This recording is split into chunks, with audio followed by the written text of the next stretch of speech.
Petit Jornal. Inteligência e irreverência em doses diárias.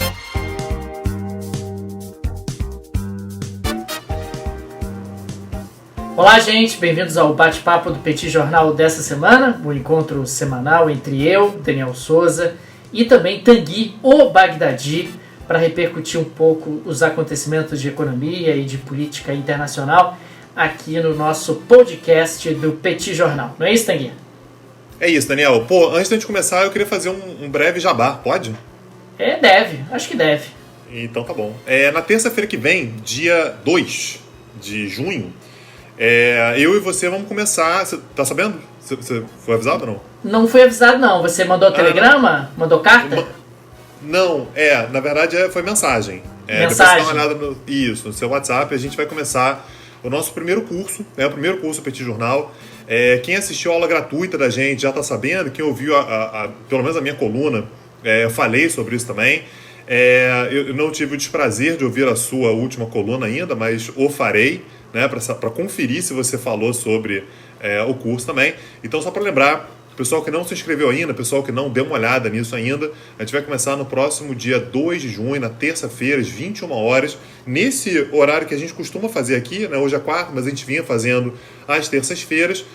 A gente vai dar o nosso curso, que vão ser 6 horas de curso, na verdade dividido em 4 aulas, e que a gente vai falar sobre o mundo em transformação, a crise do coronavírus, antes, durante e depois. Nosso objetivo vai ser falar um pouquinho sobre como é que o mundo chegou nessa crise do coronavírus, quais são as mudanças que estão acontecendo exatamente agora e o que a gente imagina para o futuro. Tudo isso baseado em 4 aulinhas. Não é isso, Daniel? É isso. Lembrando que nós continuaremos com as aulas gratuitas, né? Essas aulas de 1h30. Nós já tivemos 2 e teremos agora periodicamente aulas gratuitas com apoio do pessoal do Petit Jornal. Então, nas nossas redes sociais estão lá os links com as informações sobre esse curso que começa na próxima terça-feira. Beleza. Daniel, as bolsas estão recuperando, cara? Como é que é? Aparentemente está tudo bem, né? Está tudo correndo bem, estamos recuperando. Rapaz, você tem que entender uma coisa. A economia é baseada em expectativas. Pessoas são movidas a expectativas, Tanguy Bagdadi. E o que a gente tem observado aí nos últimos dias é a Bolsa Americana, a Bolsa de Nova York subindo e recuperando uma pontuação bastante razoável. A Bolsa de Valores de São Paulo também recuperou, subiu ao longo dos últimos dias. O dólar caiu bastante, né? O dólar já veio hoje abaixo de R$ 5,30, ele que chegou ali pertinho dos R$ 6,00. Então a gente está falando de uma melhora em termos de expectativas. E por que isso tem acontecido? Isso tem acontecido porque tem saído alguns relatórios, particularmente de bancos de investimento. Essa semana o do JP Morgan acabou sendo o mais relevante deles todos, sugerindo que a economia deve se recuperar um pouco mais rápido, a economia mundial deve se recuperar um pouco mais rápido da pandemia do coronavírus do que se esperava, né? E claro que isso também está alinhado a levantamentos de expectativas que têm sido feitos pelos bancos, e que estão considerando que as empresas, de uma forma geral, estão mais otimistas do que se esperava em termos de uma recuperação da economia global. Portanto, claro, quando você tem expectativas positivas em relação à economia, é natural que você tenha uma valorização de ativos, de bolsa, e o próprio dólar acaba caindo, porque quando as pessoas ficam um pouco mais seguras, elas acabam tendo um maior apetite por risco e abandonando ativos seguros, como é o caso da moeda americana. Então, no final das contas, a gente está falando de um processo de melhora de expectativas que está sendo muito impulsionado pela retomada da economia chinesa, retomada da economia europeia e ao início de uma retomada da economia americana. Então, esses são elementos que têm levado aí a uma melhora das expectativas e, consequentemente, uma valorização dos ativos mundo afora. Eu vou sintetizar então. O que está acontecendo é que a gente esperava uma bomba nuclear de 10 megatons e ela veio com apenas 8 megatons. E a gente está falando assim, porra, não está tão ruim assim, né? De repente haverá vida após a bomba nuclear. É isso? Exatamente, é exatamente isso. Quando você percebe que talvez a bomba seja menos impactante do que estava previsto, acontece um ajuste de preço. Um ajuste de preço e isso envolve preço de dólar, preço de bolsa e dos ativos de uma forma geral. Então sim, a gente está falando aí de um ambiente onde as expectativas têm melhorado ao longo dos últimos dias, isso tem contaminado o Brasil, tanto que, a despeito de qualquer tipo de instabilidade política, o mercado financeiro brasileiro tem tido bons dias, impulsionado principalmente pelo que está acontecendo lá fora em termos de expectativas. Beleza, Daniel. Já que a gente está falando sobre, né, recuperação econômica e tal, a gente teve mais um capítulo da longa história das duas grandes economias do mundo, Estados Unidos e China. Afinal de contas, os Estados Unidos anunciaram hoje que vão deixar de reconhecer o status especial de Hong Kong como uma área diferente do restante da China. Só para lembrar, isso aqui a gente já falou no Petit Jornal várias vezes, mas acho importante fazer uma nova contextualização. Hong Kong foi uma colônia britânica até 1997 e devolveu a soberania de Hong Kong para a China no ano de 1997 sob um acordo. E esse acordo era o que falava sobre um Estado, dois sistemas. Ou seja, Hong Kong, por mais que seja um Estado que pertence à China, que volta a pertencer à China, será um país onde haverá liberdades individuais, terá um certo grau de autonomia, sobretudo autonomia no que tange a questões econômicas e comerciais.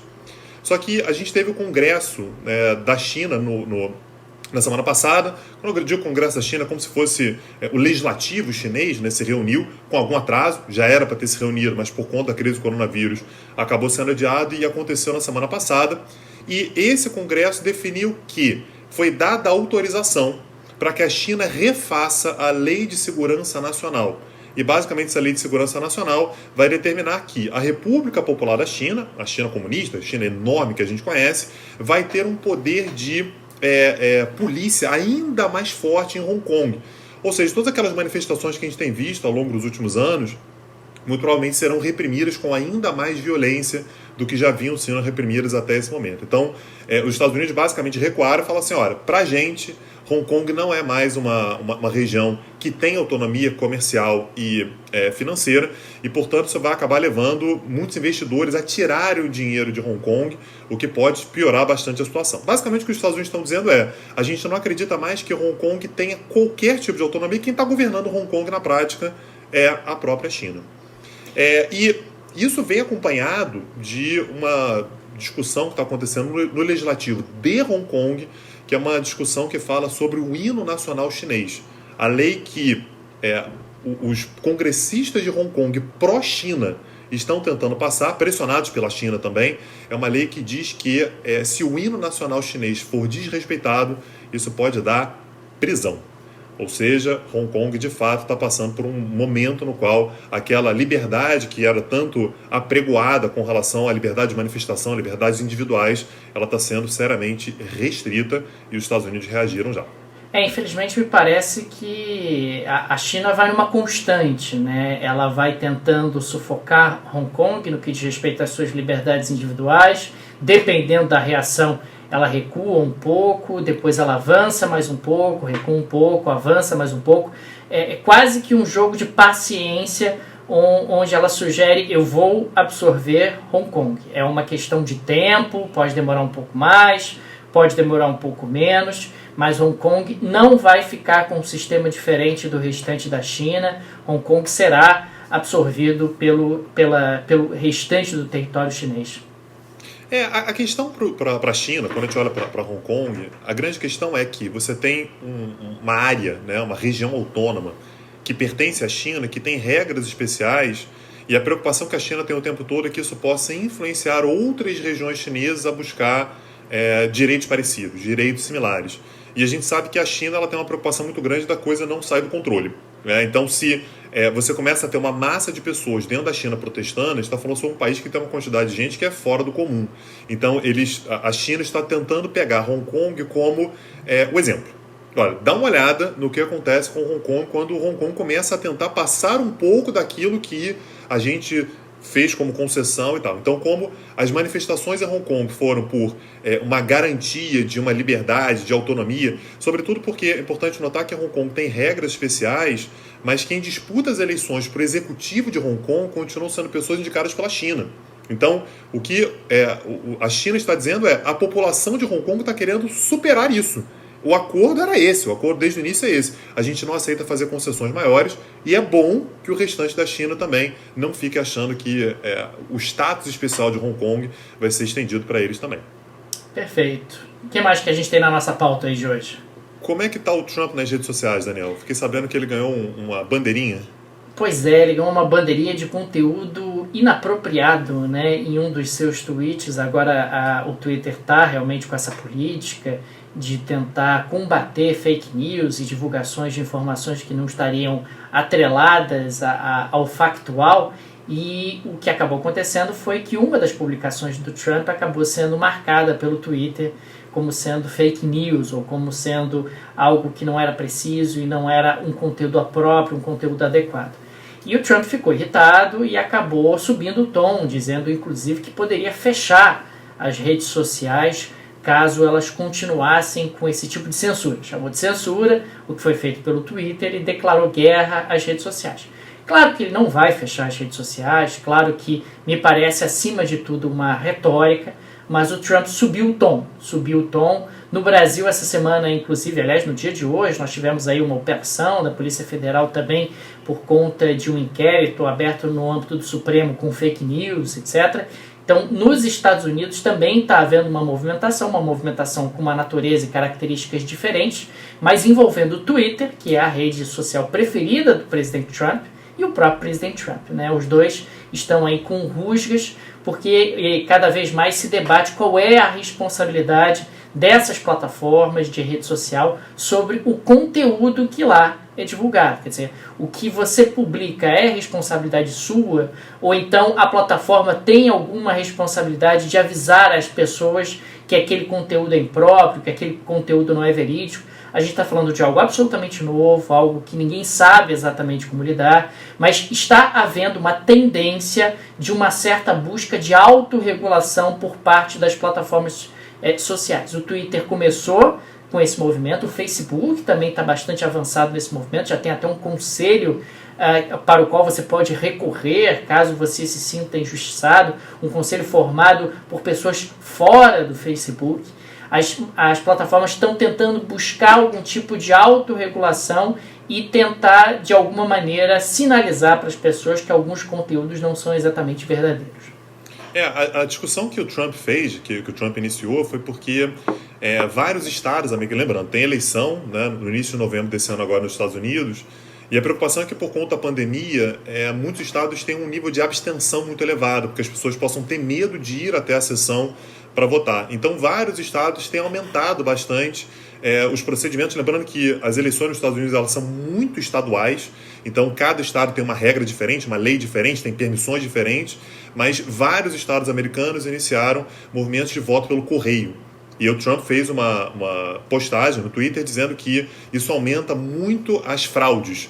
E o que o Twitter colocou foi: olha, não tem qualquer tipo de indício de que o voto pelo correio leve a fraude, tanto é que isso acontece em vários lugares do mundo, isso aconteceu diversas vezes e nunca foi associado a um aumento das fraudes. Isso acontece basicamente porque fizeram algumas pesquisas na semana passada nos Estados Unidos que mostram que se o nível de abstenção às eleições for mais elevado, o Trump se dá bem.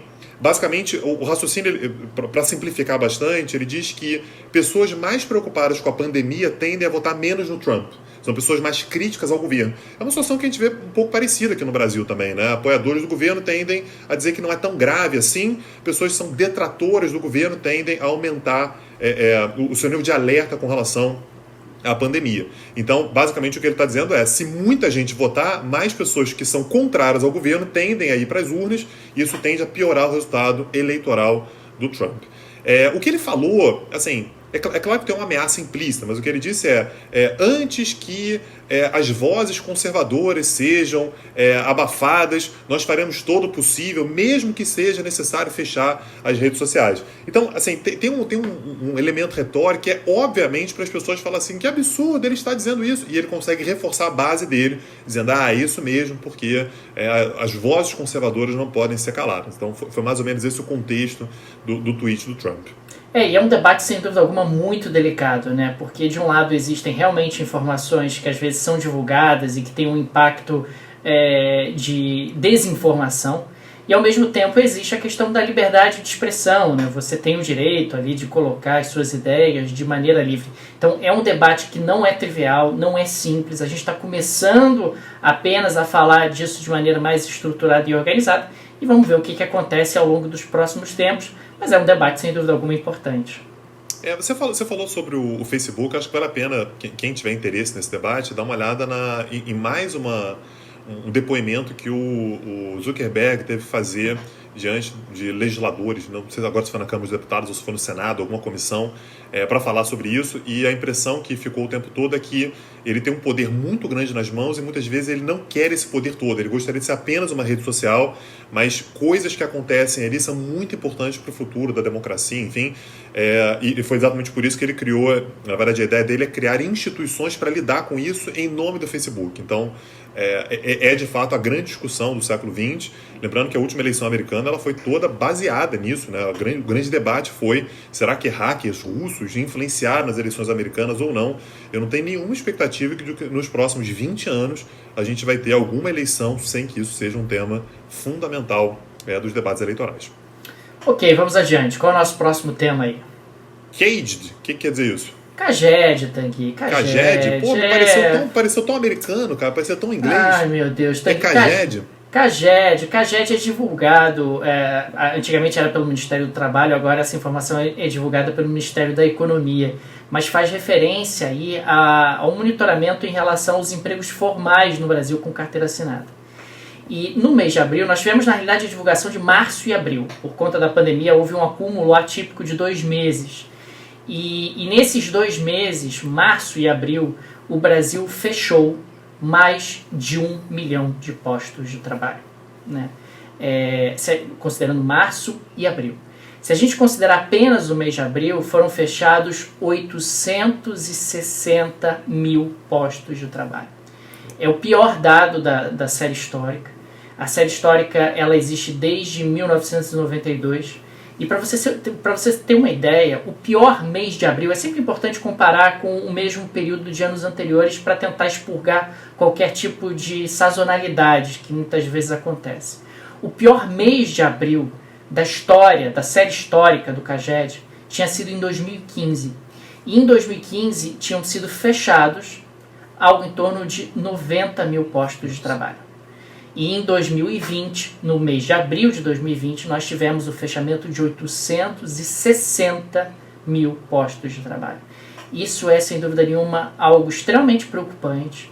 A tendência é que no mês de maio seja ainda pior, porque as empresas elas vão perdendo fôlego e capacidade de manter os seus funcionários com o alongamento dos efeitos da pandemia.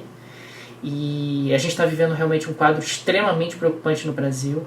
O mercado de trabalho no Brasil, ele historicamente se move de forma muito lenta. Então, o desemprego costuma aumentar devagar e o emprego também, em comparação, por exemplo, com a economia dos Estados Unidos. E a gente está falando de um aumento de desemprego numa magnitude que jamais foi visto no Brasil.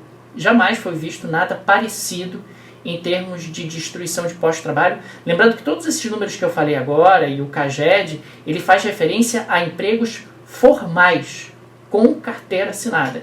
Então foram 860 mil demissões de pessoas que tinham carteira assinada e deixaram de ter. Claro que esse valor é o valor líquido.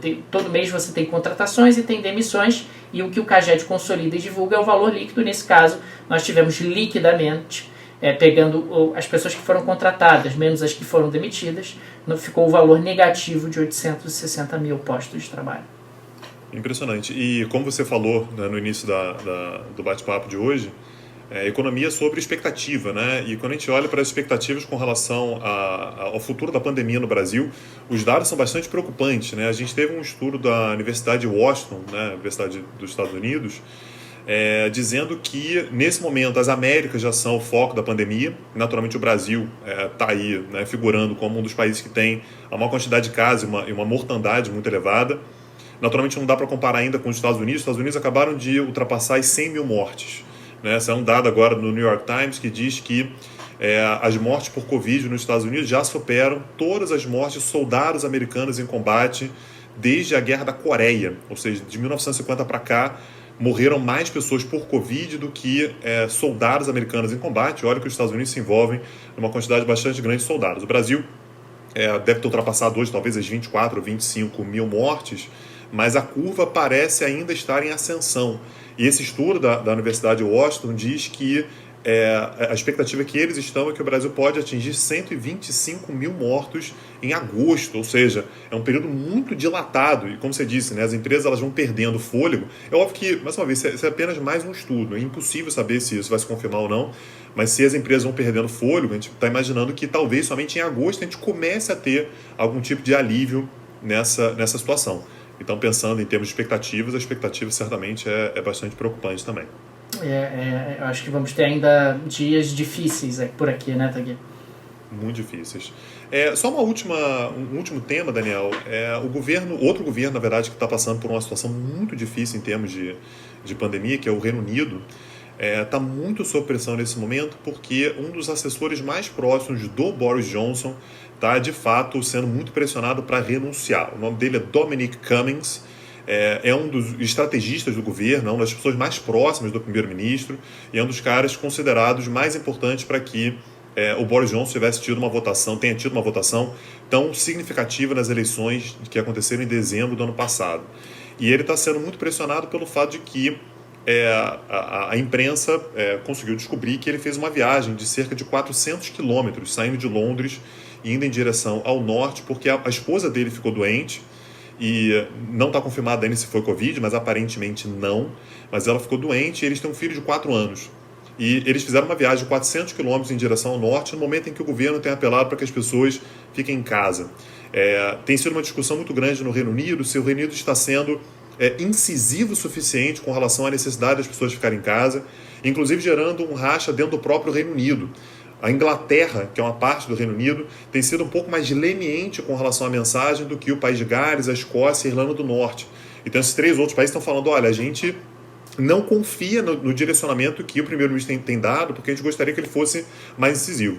E no meio disso tudo, o principal assessor dele faz uma viagem de carro com a esposa doente, com um filho de 4 anos, que depois teve que ir para o hospital também ficou doente, não é Covid, foi testado, deu negativo, mas fazer uma viagem em direção ao norte. Então o recado que isso passa para a população é muito ruim, então há uma pressão muito grande para que ele demita ou que esse assessor se demita, e isso tem sido visto como um sinal de fraqueza desse ímpeto do governo britânico com relação ao combate ao coronavírus. Impressionante, né? Porque a administração Boris Johnson vinha tão fortalecida, né, por conseguir viabilizar o Brexit, e a pandemia está gerando aí um desgaste grande do Boris Johnson. Ele, inclusive, no primeiro momento minimizou, depois voltou atrás, ele ficou doente, ele foi internado com Covid. Então, é impressionante como isso tem gerado aí um grande rebuliço na política britânica e sob a administração do Boris Johnson, né? Ele tem sido visto como hesitante, né, com relação à pandemia, né? A princípio, ele disse que faria aquela questão da imunização em massa, né? Muitas pessoas vão pegar e aí eles vão ficar imunes, depois ele volta atrás. Depois ele faz a campanha do governo, era claramente não saia de casa, depois tome cuidado, né? Há uma suavização do discurso. Então o Boris Johnson ele tem sido visto como um cara hesitante e é um dos países, o país europeu mais atingido. Já passou a Itália, na Itália que durante muito tempo foi referência em termos de catástrofe da pandemia. O Reino Unido nesse momento está numa situação ainda pior. Maravilha, acho que é isso, né? É isso, né? Só reforçar o pessoal que não pegou aí do início, né? Pessoal, só pra lembrar, a gente está fazendo, tá gravando esse episódio aqui numa live no Instagram. E eu quero lembrar mais uma vez que na próxima terça-feira, dia 2 de junho, eu e o Daniel estaremos dando a primeira aula. A gente vai dar a primeira aula do nosso primeiro curso aqui do Petit Jornal. Vai ser um curso de 4 encontros, totalizando 6 horas. Se você tiver interesse, o link para você se inscrever vai estar no descritivo desse episódio.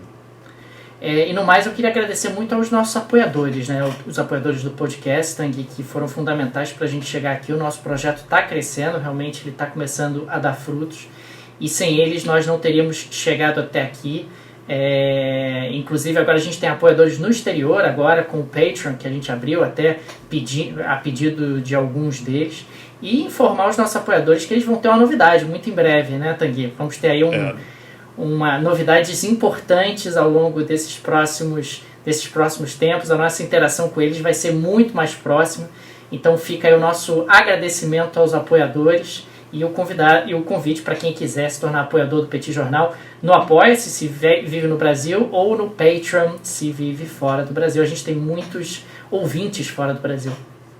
Quem quiser acessar então o Apoia-se, acessa o nosso site www.petitjornal.com.br, tem uma abinha lá, Apoia o Petit, ou então pode ir direto para o apoia.se/petit. Beleza, gente? Obrigado, então, é isso. Até semana que vem. Valeu. Um abraço, tchau, gente. Petit Jornal. Inteligência e irreverência em doses diárias. Agora, o Petit Jornal está na web www.petitjornal.com.br.